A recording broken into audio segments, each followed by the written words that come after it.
Welcome to Catch Outdoors. I'm your host, Captain Rob Modes. Contact email, catchoutdoors@gmail.com. Website, catchoutdoors.com. And my Facebook page is Catch Outdoors. Catch Outdoors is presented by the Waypoint Podcast Network at waypointtv.com. I got a couple of books available on Amazon Kindle, Bridge to Paradise and What I Know About Fishing Southwest Florida. If you live on the Southwest Florida coast, planning to visit the Sanibel, Fort Myers area, you should check it out. Book 3 is in the works. Episode 39, Pier Pressure. Yeah, a little play on words. P-I-E-R, as in fishing piers.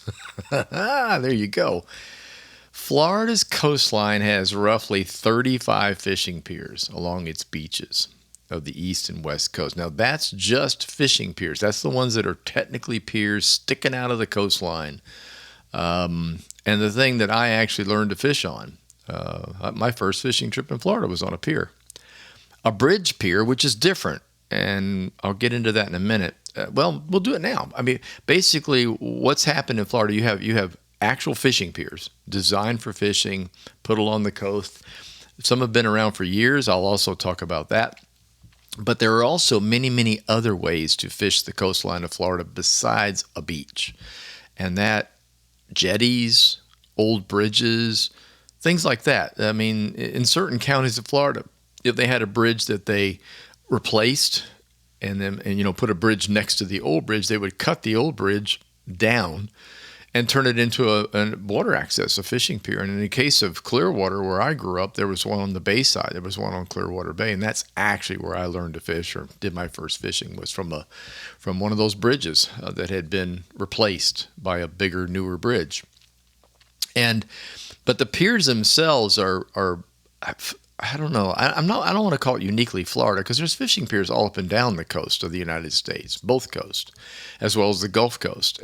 But Florida is just unique in the fact, I think, and from my reading, that we have so many of them. Over here in Broward County, where I live now, there are 3 within easy reach of me. And I'm talking, less than, well, some of them are less than 20. One of them's less than 20 minutes. The other 2 are maybe 25-minute drives to get to.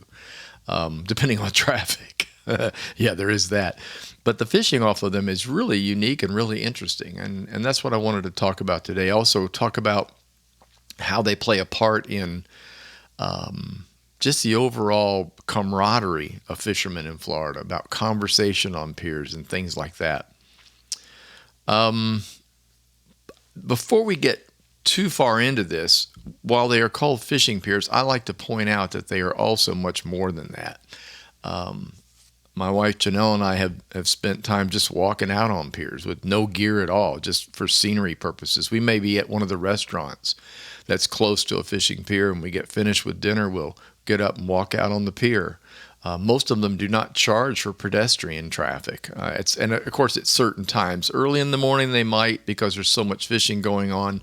But in the evening, when the sunsets are happening, or in our case, the sunrise in the morning, a lot of people just walk the pier. And a great many of them don't charge pedestrians to go out on the pier. And if they do, it's going to be way, way discounted compared to what the regular price would be for fishing on the pier.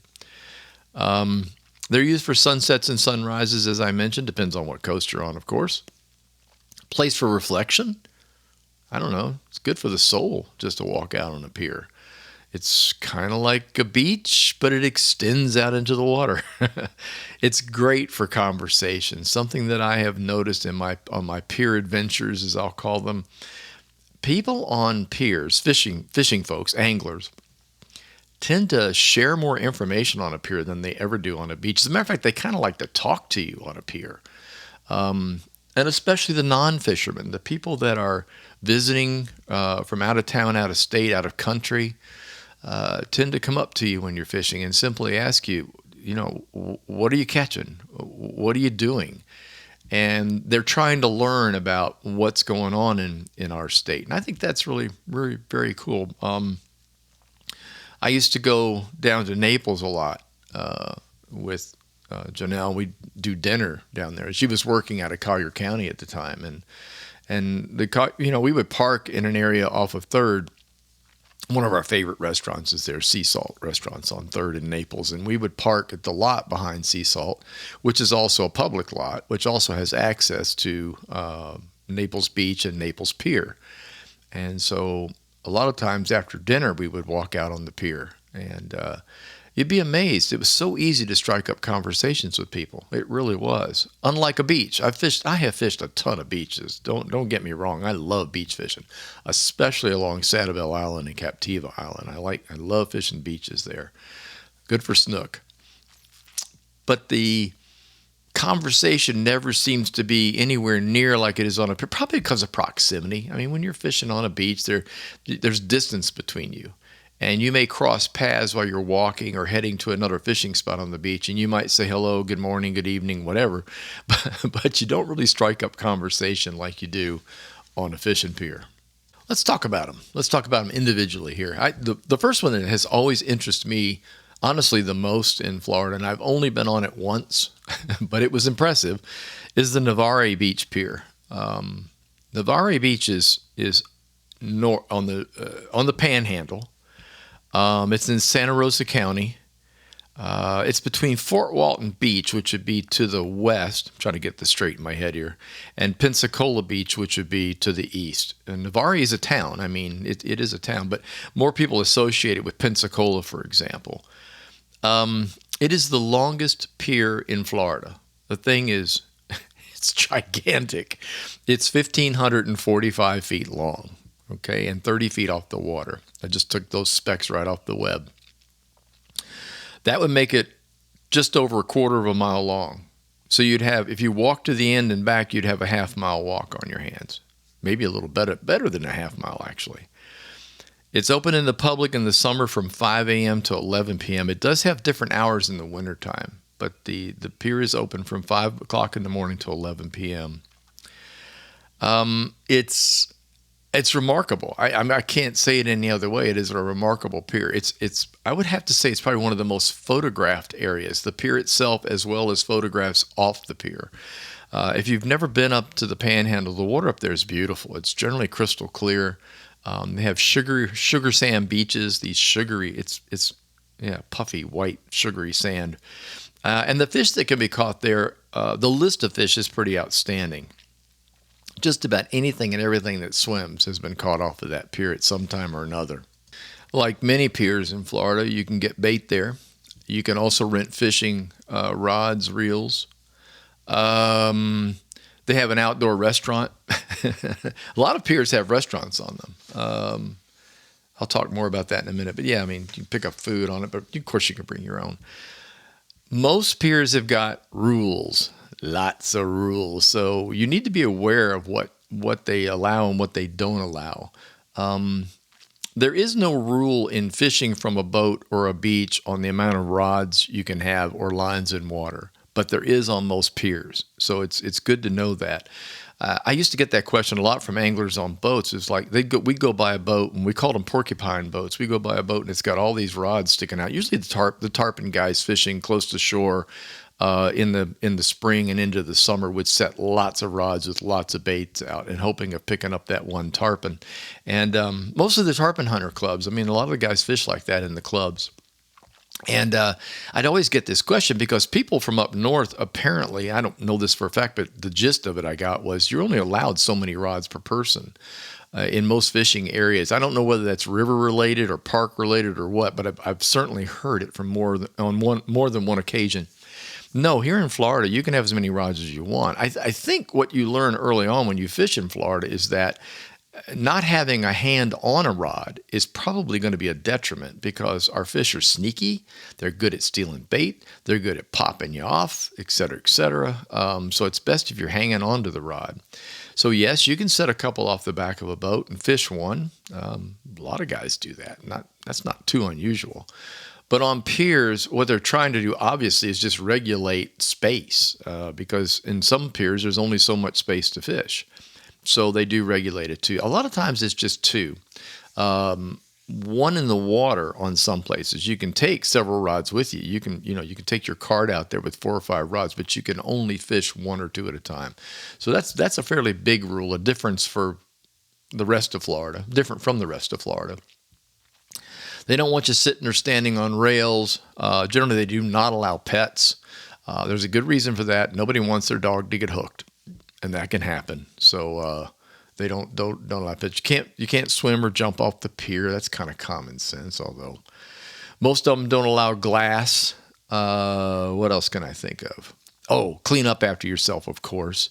They generally have cleaning stations for cleaning fish. They'd rather you not clean the fish in the middle of the pier or on a rail. They'd much rather you take it to a station that's got running water to where you can clean up after yourself. I'm looking at one list here. It says all tackle except for one rod and one reel, ice chest, cars, etc. must stay in the center of the. Oh, that's the octagon at Navarre.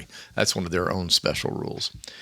Prices, as little as $3 I've seen, but the average price is around $5 to $7 or $8 for a day's worth of fishing. If you are a military. Active duty military or a senior, typically over 65, you get a discount. It'll be $1 or $2 off of that price. And kids, it usually has to do with the fishing license side of it. Kids 15 and under will be much less. 16 and over will be more. Now, in the state of Florida, fishing licenses aren't required by any children, whether you're out of state or in state, until you are 16 years of age. And when you go to piers, that fee technically includes a fishing license. In most cases, you need to ask, but in most cases, it includes a fishing license. Some piers, if you look them up on websites before you go, will actually have a notation on there saying, "Hey, you need to bring your own fishing license for this one." Our particular pier doesn't include that, so keep that in mind. And again, you can rent reels and you can rent rods at almost any of the piers. They have that available as well as bait. Now, while Navarre is the longest fishing pier in Florida, it is certainly not the biggest fishing pier, not by a long shot. The Pier 60 fishing pier is large in Clearwater, Florida, but the biggest one of all, the biggest pier near Clearwater is the Skyway fishing pier, and that's down actually south of Clearwater, over by St. Pete. For those that aren't familiar with it, there's the Skyway Bridge, which is a beautiful bridge and huge. It crosses Tampa Bay. South, I can't remember where the south landing point is. The north landing point is St. Petersburg. But it's gigantic. Back many moons ago, a scary thing happened. The Skyway Bridge was struck by a ship, and it knocked the middle span out when it hit. It was related to storm winds and currents.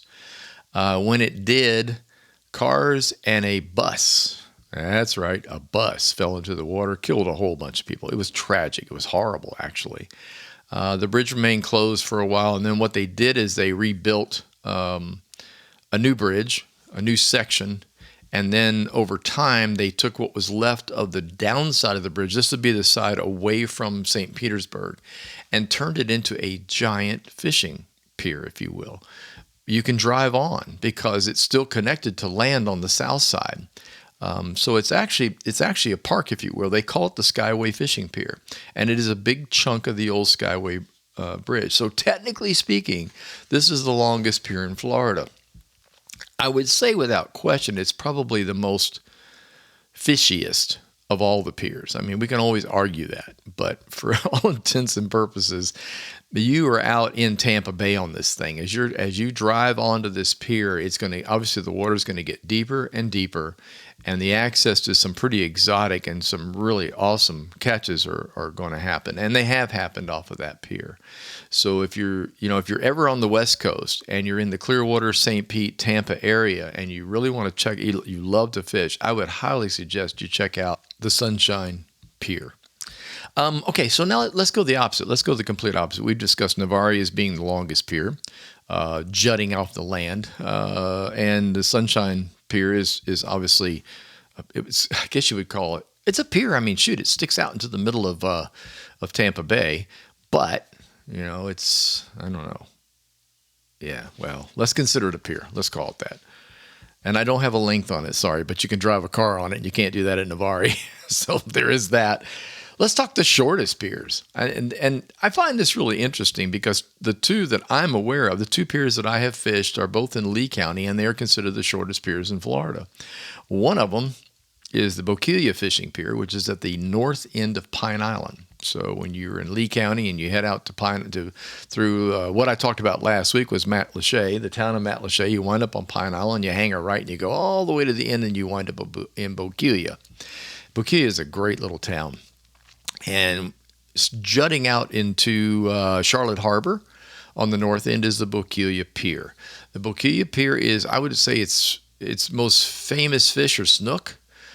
They tend to really like that area, although I've seen people get pompano, sea trout, redfish, and a lot of other things off that pier. But it's little bitty. It's a very, very small pier, but very, very effective for fishing. So that's one of them. The other one is the Sanibel Pier. Down when you cross onto Sanibel Island, you hang a left, and you can actually drive down to the end where the lighthouse is. And right near the lighthouse is the Sanibel Fishing Pier. Also small. I think the Sanibel Pier is 108 feet. I don't have that right here in front of me, but I think that's right. Also very, very fishy, and also snooky. For those people that like to go after snook, it's a great location. Now, the Sanibel Pier is unique. Its location is positioned in a place where a lot of current runs through. If you're standing on the pier and you look to your right, you're looking at Fort Myers Beach. If you look straight ahead, you're looking at the Sanibel Causeway as people come onto the island. You look to the left, you're looking at the landing point of the Sanibel Causeway, and you're looking at what's known as the C-span. The water in front of you is a channel, if you will, that runs dramatically in or out, which would be left or right. As the water tides come in from the Gulf of Mexico, it pours around the corner, around the lighthouse, and then comes right through that pier and runs toward the C-span bridge. And exactly the opposite happens when the water's running out. The C-span water comes crashing out of the bay, and Pine Island Sound, technically speaking, and runs right past this pier. Some of the biggest snook I have ever caught were near there. And I have never caught a snook off the pier. I've visited the pier. I've walked on the pier. I have never fished off the pier, but I've certainly seen people pull in some monster fish there. I used to fish the beach just to, I guess, technically speaking, that be to the west toward the C-span side. And I've caught some beautiful snook off that beach and sea trout. However, when I was guiding that area, I would take boats near the pier provided nobody was fishing, and this is just a rule I had. Common courtesy. If people are fishing on a pier, I don't recommend that if you're in a boat that you go fish the pier from the boat. I don't know. I just find something wrong with that. These people have worked hard to get out to the pier. They want to fish the pier. They probably don't have another way to fish. They might beach fish, but the pier for them is like that's their spot. And for you to crowd in a boat, I don't know. You got a zillion other places you can fish. You've got a boat, for crying out loud. So do the boat fishing. There, I'm sticking up for the pier people. However, when no one was around, and I'd be there early enough in the morning that there was not a soul on that pier, obviously I'd go over there and have my guys fish it, and you'd be surprised what we caught. Some huge redfish, giant redfish under that thing. Now, the trick to a pier fish, once it hits, where does it go? Under the pier. What's under the pier? Lots of pilings. Everything in the world that they can wrap you up on. So it's a love-hate relationship. It's one of those things where you do your best to get it out from under there, and a lot of times you don't. When you're pier fishing, the people will use fairly large rigs, heavy line, things like that. So when they hook up, they'll literally just pull that fish basically straight up, try to get it out from under there. In today's world, most large fish that you catch, specifically redfish and snook off piers, are going to be released anyway.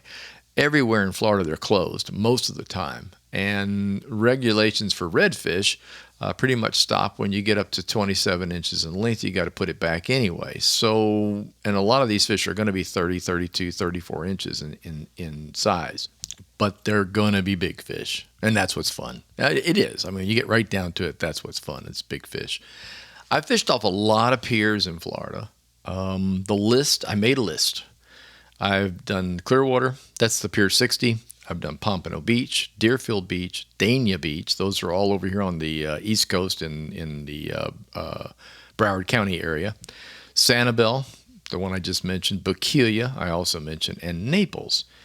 Naples Pier. Naples is really interesting. I've only fished off of it twice that I can remember. Most of the time it was for sunset walks. Like I said, with my wife at dinner, we would head out to the pier, walk out, watch the sun go down.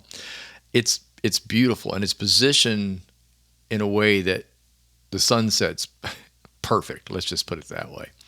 And I've met some very interesting people on that pier, as I've said before. What's unique about the Naples Pier is it's considered the oldest pier in the state of Florida. It was built in 1888, and it still stands after being just pummeled by a bunch of West Coast hurricanes, many recent hurricanes, as a matter of fact. But it's still there, and it's still doing what it does. The fish that I hear most about off that, this is kind of funny, the one I hear the most about off that pier is Spanish mackerel. And if you're a Spanish mackerel fan, I am. I like it fresh. I do not like frozen Spanish mackerel, but I find it fairly tasty if it's light fried, especially right after catching it that same evening.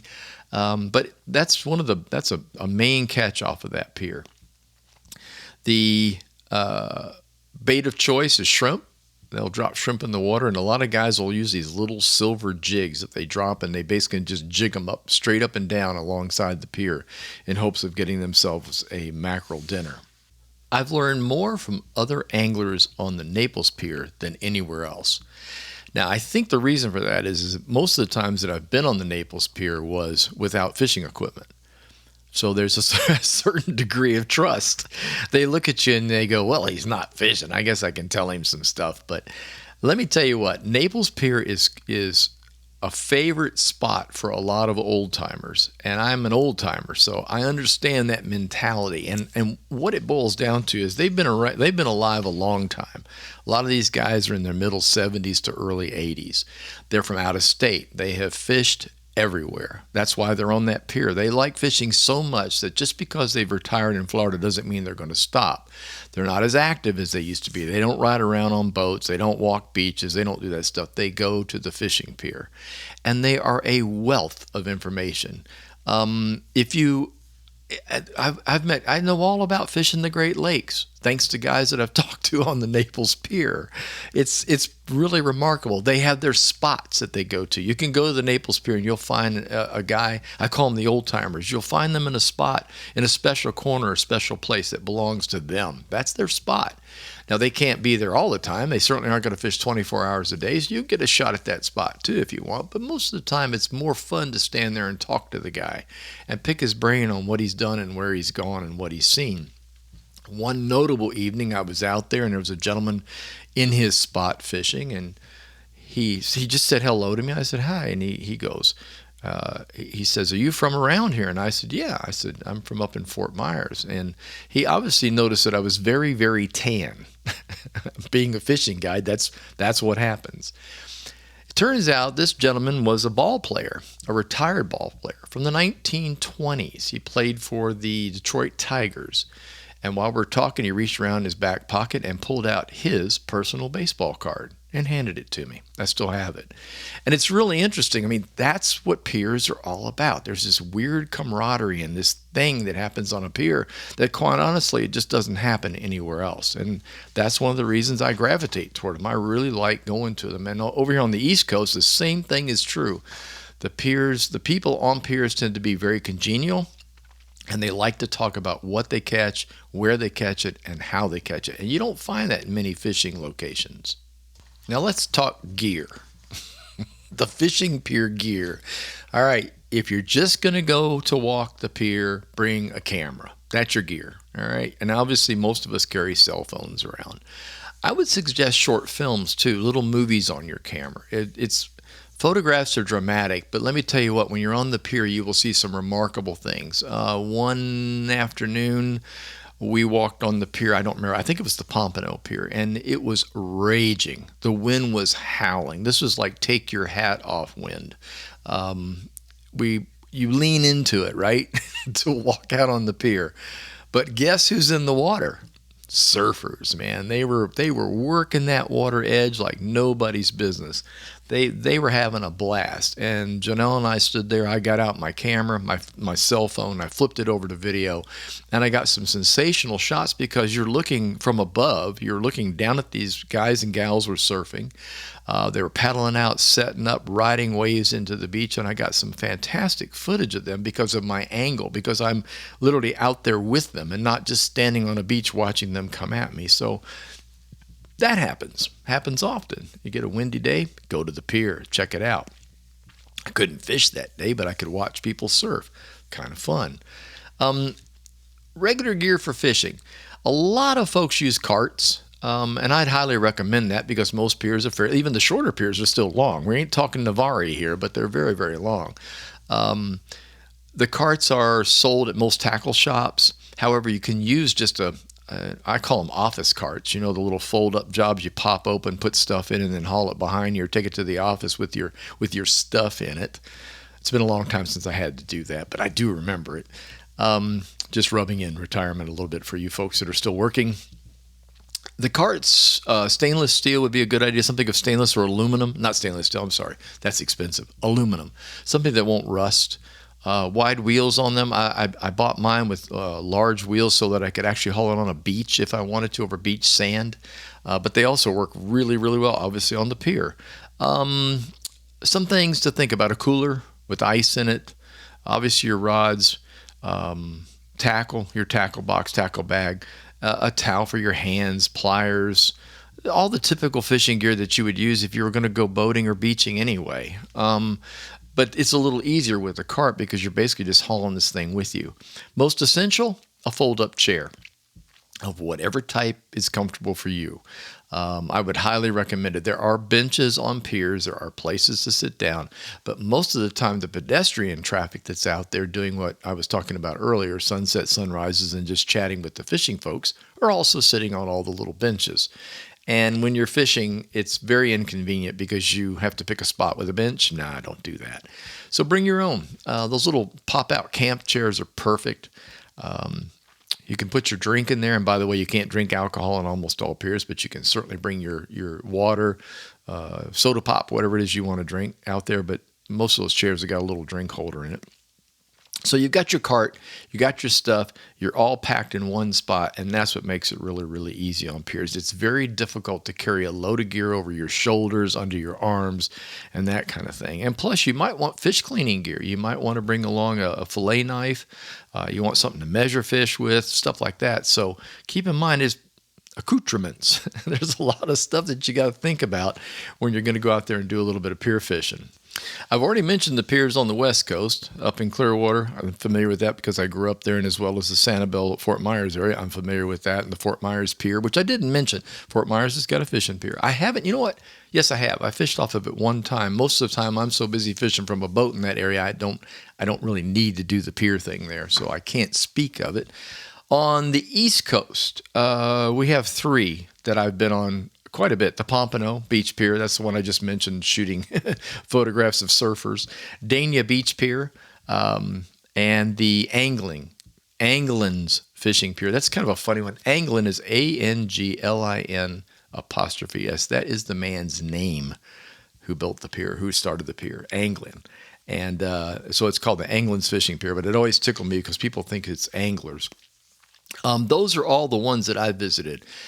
Last but not least, I get this question a lot about the Florida Keys. Is there a pier? Not that I've fished. Are there bridges? Yes, tons of them. The Keys are all connected by bridges, tons of them. And many of them have fishing are allowed on them. If they're not allowed on the immediate bridge you're on, they're allowed on an old bridge next to it, as I described early in the podcast that I learned to fish from in Clearwater. As you move south from Key Largo and you head down toward Key West, There are an amazing amount of bridges that have old bridges next to them that you can actually fish off of. And obviously the angling is going to be quite good off of these bridges. The bridges are built over what would be considered a narrow pass in a lot of cases, which water is moving from Florida Bay and toward the Gulf of Mexico from the Atlantic Ocean and vice versa on an outbound tide. The tide will be running out into the Atlantic. Many of them hold huge tarpon. Unbelievable amount of snapper under these bridges. If you're looking for a snapper dinner, mangrove snapper, or even yellowtail in some cases under these bridges, you can get that done. It's a first come, first serve, and the bridges that you fish in the Keys are a little different. You're going to park away from them. You park off the side of the road off of US 1, and then you will walk up to the bridge and walk out on the bridge. And some of them are lengthy walks, so be aware of that. Kind of gets back to that cart thing I was talking about. One thing I've seen on Keys bridges that you don't see on piers is, because a lot of piers have some cover, are umbrellas. A lot of people use a big beach umbrella on the Keys bridges to sit under, to get away from the heat. I mean, in summertime, oh heck, most of the time, even in the winter, the sun can be brutal when it's coming right down on you. And if you're not used to it, it's going to sunburn you if you're not covered properly. So keep that in mind. So umbrellas are typically used. I've seen people set up little tents, things like that on these bridges. But the fishing off of those things is amazing. You just cannot believe what you can catch under a Keys bridge. Once again, thank you so much for listening. I appreciate you taking the time to tune in. If you enjoyed the podcast, please tell a friend and leave a review. That would be nice. My podcasts are scheduled for each and every Tuesday.